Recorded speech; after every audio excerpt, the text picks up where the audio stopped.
នឹងឯសួស្តីបងប្អូនទាំងអស់គ្នាបាទថ្ងៃនេះខ្ញុំនឹងធ្វើការបង្ហាញពីរបៀបនៃការបង្កើតនៅ Exchange Binance ហើយខ្ញុំគិតថាបងប្អូនច្រើនហើយដែលបានស្គាល់បាទពី Exchange មួយនេះសម្រាប់ Exchange Binance គឺជា Exchange ដែលជាប់លំដាប់ថ្នាក់លេខ1បាទទូទាំងពិភពលោកដែលមានអ្នកដែលប្រើប្រាស់ច្រើនជាងគេអញ្ចឹងសម្រាប់បងប្អូនដែលមិនទាន់មាននៅ Exchange មួយនេះទុកប្រើប្រាស់ទេបងប្អូនទាំងអស់គ្នាអាចធ្វើការបង្កើតតាមរយៈការបង្ហាញរបស់ខ្ញុំនៅក្នុងវីដេអូមួយនេះហើយខ្ញុំសូមបញ្ជាក់ផងដែរសម្រាប់បងប្អូនដែលធ្វើការបង្កើតតាមរយៈ link របស់ខ្ញុំបងប្អូនទាំងអស់គ្នានឹងទទួលបានទឹកប្រាក់ត្រឡប់មកវិញរហូតដល់ 20%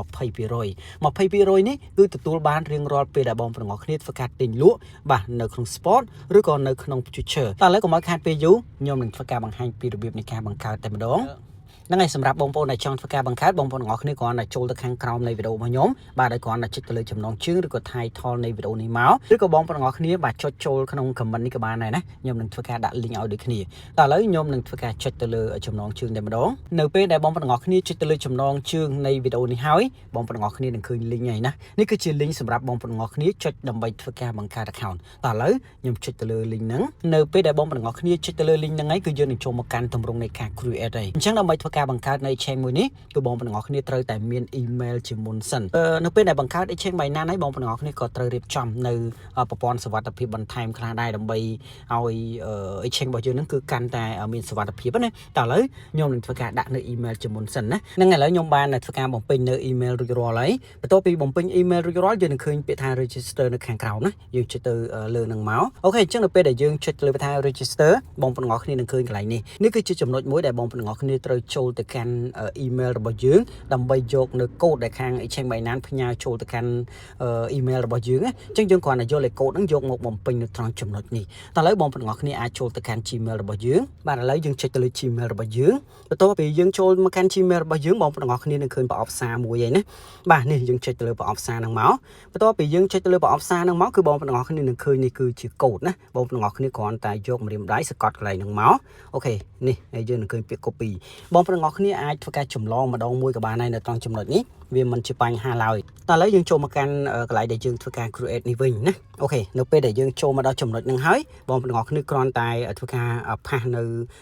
បាសកូដរបស់យើងចូលមកយើងសកត់តិចទៅអូខេយើងនឹងឃើញពាក្យថា pass ណាយើងអាច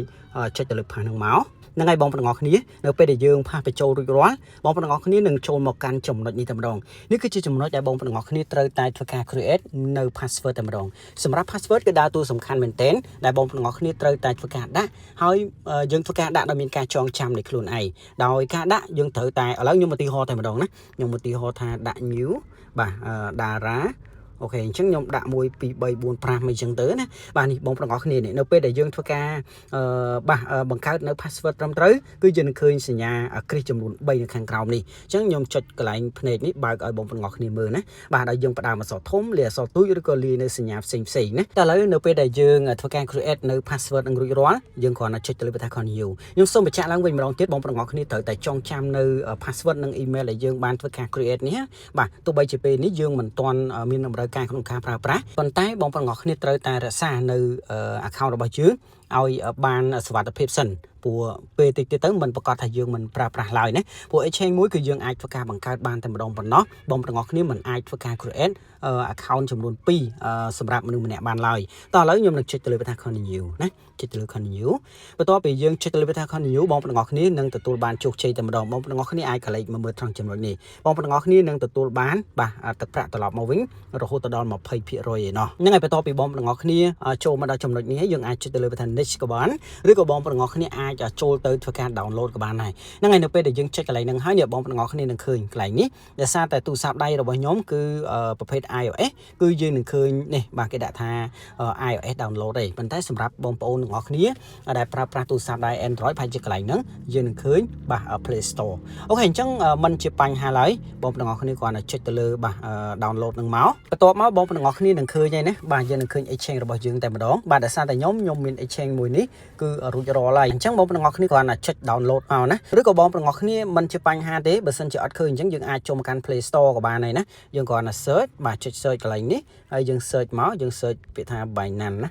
យើង search មិននិយាយទៅអត់ខុសគ្នាហ្មងទេណាអូខេនេះគឺ exchange Binance ហើយចឹងយើងគ្រាន់តែធ្វើការដំឡើងមកគឺมันខុសគ្នាទេបាទអញ្ចឹងបងប្អូនទាំងអស់គ្នាអាចរងចាំនឹងឲ្យបងប្អូនទាំងអស់គ្នាឥឡូវខ្ញុំបានធ្វើការដំឡើងរួចរាល់ហើយបន្ទាប់ពីដំឡើងរួចរាល់យើងនឹងឃើញពាក្យថា open យើងអាចចុចទៅលើពាក្យថា open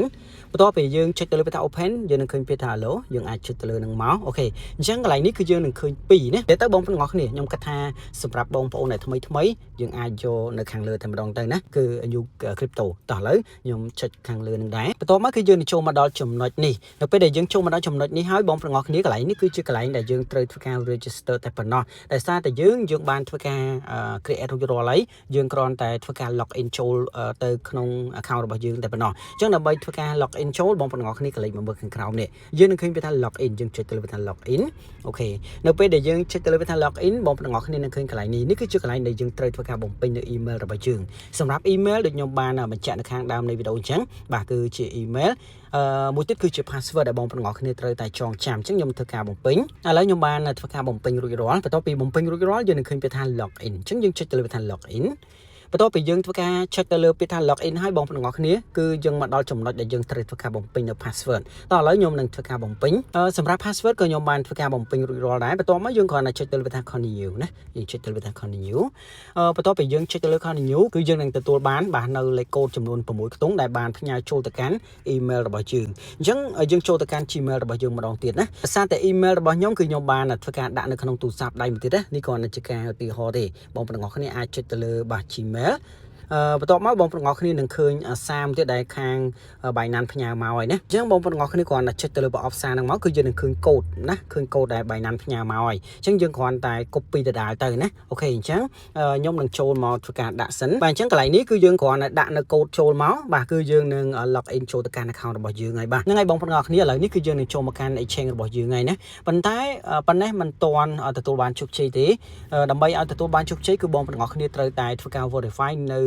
KYC មួយទៀតអញ្ចឹងដើម្បីធ្វើការ verify បានបងប្អូនទាំងអស់គ្នាអាចកលេចមកមើលត្រង់ចំណុចនេះយើងនឹងឃើញពាក្យថា verify បើសិនជាបងប្អូនទាំងអស់គ្នាមិនឃើញពាក្យថា verify នៅកន្លែងហ្នឹងទេបងប្អូនទាំងអស់គ្នាអាចកលេចមកមើលត្រង់ចំណុចនេះណាសញ្ញាត្រី3អូខេបន្តមកទៀតបងប្អូនទាំងអស់គ្នាគ្រាន់តែធ្វើការចុចនៅត្រង់ចំណុចនេះណាយើងចុចកន្លែងសញ្ញានេះមកនេះឃើញទេយើងចុចកន្លែងហ្នឹងអូខេបន្ទាប់មកបងប្អូនទាំងអស់គ្នានឹងឃើញពាក្យថាបាទ verification បាទ center ជាយើងគ្រាន់តែចុចកន្លែងហ្នឹងអូខេចុចកន្លែងហ្នឹងម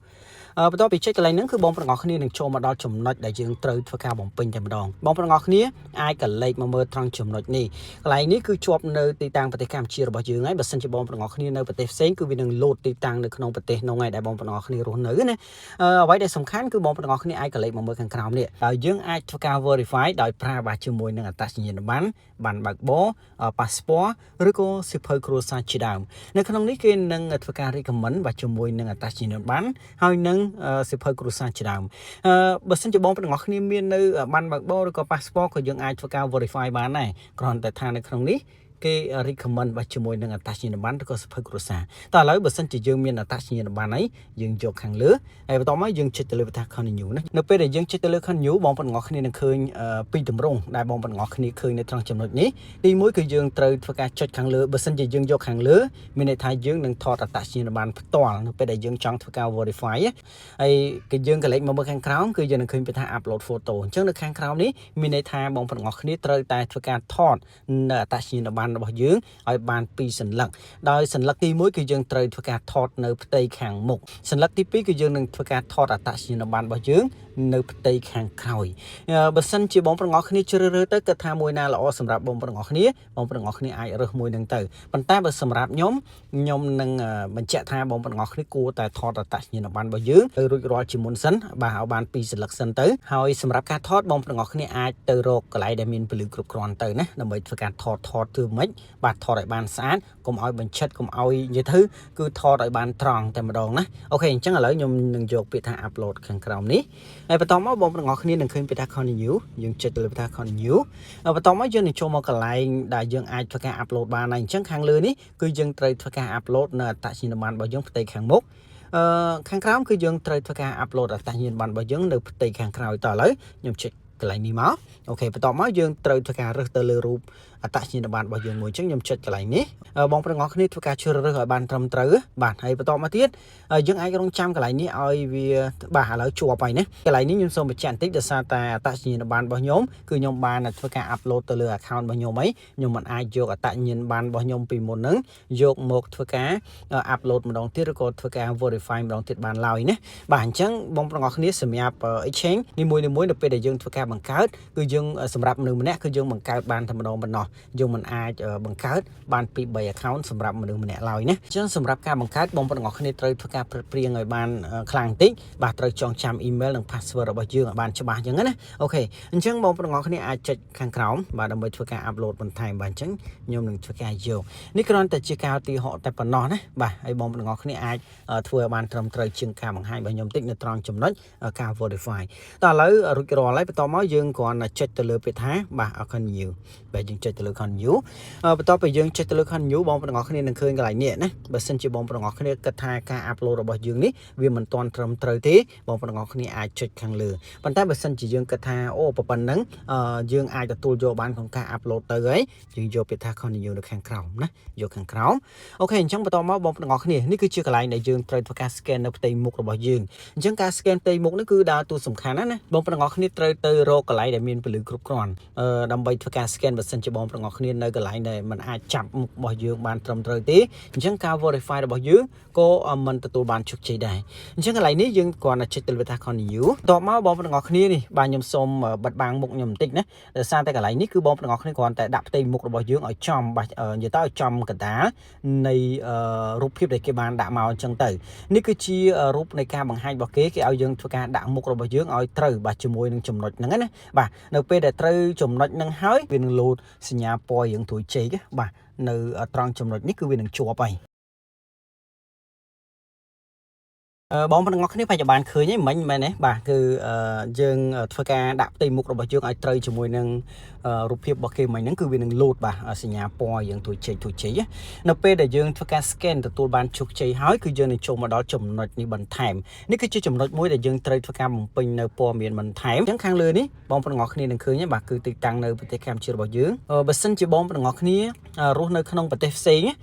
បងប្អូនទាំងអស់គ្នាអាចចុចកន្លែងនេះណាចុចទៅលើ I have នេះមកគឺយើងអាចធ្វើការបំពេញនៅព័ត៌មានរបស់យើងបន្ថែមនេះយើងចុចកន្លែងនេះដើម្បីធ្វើការថាយើងនៅក្នុងប្រទេសណាឥឡូវហ្នឹងគ្រាន់ថាយើងជាសញ្ជាតិនៃប្រទេសកម្ពុជាប៉ុន្តែបើសិនជាយើងទៅរស់នៅក្នុងប្រទេសផ្សេងគឺយើងអាចធ្វើការជ្រើសរើសកន្លែងហ្នឹងទៅបើសិនជាយើងនៅក្នុងប្រទេសកម្ពុជាស្រាប់ហើយយើងអត់ចាំបាច់ tick កន្លែងហ្នឹងទេយើងដក tick ចេញហើយបងប្អូនទាំងអស់គ្នាអាចកន្លែងមកមើលត្រង់ចំណុចនេះនេះគឺជាកន្លែងដែលយើងត្រូវធ្វើការដាក់ឈ្មោះរបស់យើងហើយបន្តមកខាងក្រោមនេះគឺយើងត្រូវធ្វើការដាក់នៅនាមតកូលអញ្ចឹងបើសិនជាកន្លែងនេះមិនចាំបាច់ថាតតែបងប្អូនទាំងអស់គ្នាដាក់ឈ្មោះរបស់យើងហើយខាងក្រោមដាក់តកូលទេយើងដាក់តកូលមុនក៏បានឈ្មោះមុនក៏បានដែរប៉ុន្តែផ្នែកកណ្ដាលនេះយើងអត់ចាំបាច់ដាក់ឡើយគ្រាន់តែឧទាហរណ៍ទេខ្ញុំដាក់ថាបាទដារ៉ូ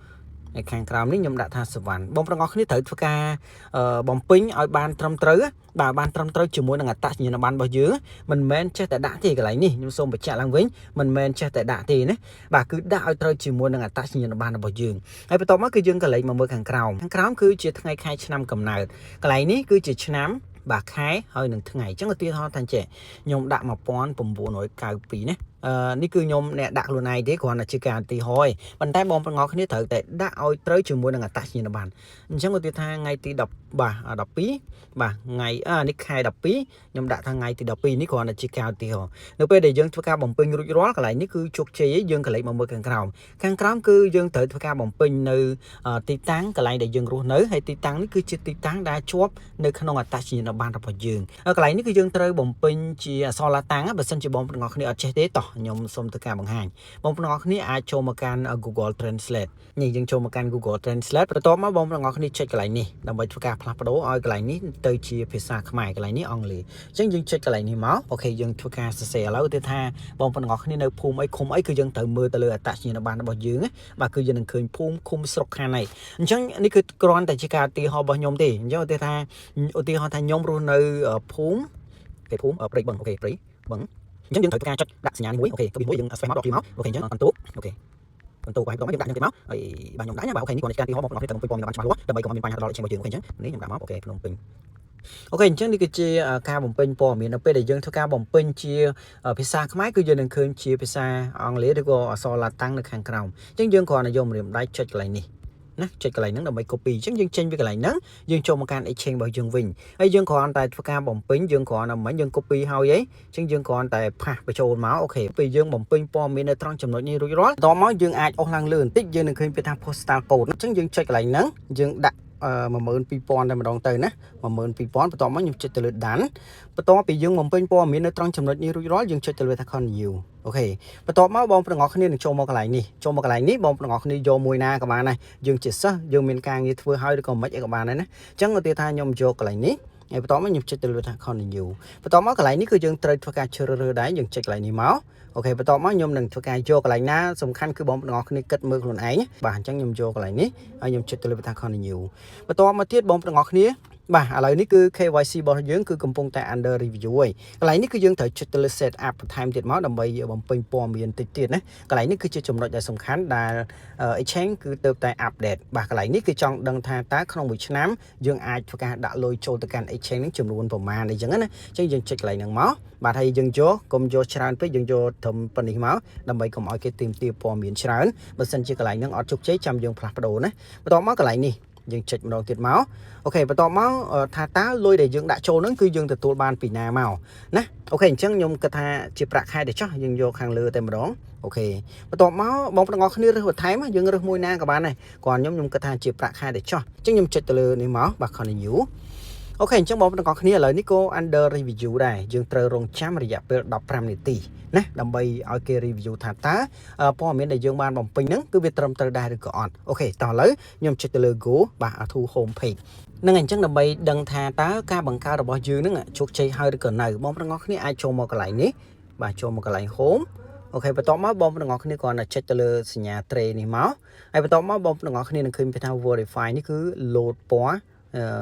ពណ៌យើងត្រូវជែកឯណាអូខេអញ្ចឹងបងប្អូនទាំងអស់គ្នាសម្រាប់វីដេអូនេះខ្ញុំដូចជាអត់មានអីច្រើនជាងនេះទេឡើយខ្ញុំគ្រាន់តែធ្វើការបង្ហាញពីរបៀបនៃការបង្កើតនៅ Exchange Binance ទុកប្រើប្រាស់ទៅកាន់បងប្អូនទាំងអស់គ្នាតែប៉ុណ្ណោះនៅពេលដែលមានតម្រូវការអីគឺយើងអាចប្រើប្រាស់បានហ្នឹងហើយវីដេអូនេះខ្ញុំសូមបញ្ចប់ត្រឹមតែប៉ុណ្ណេះយើងជួបគ្នា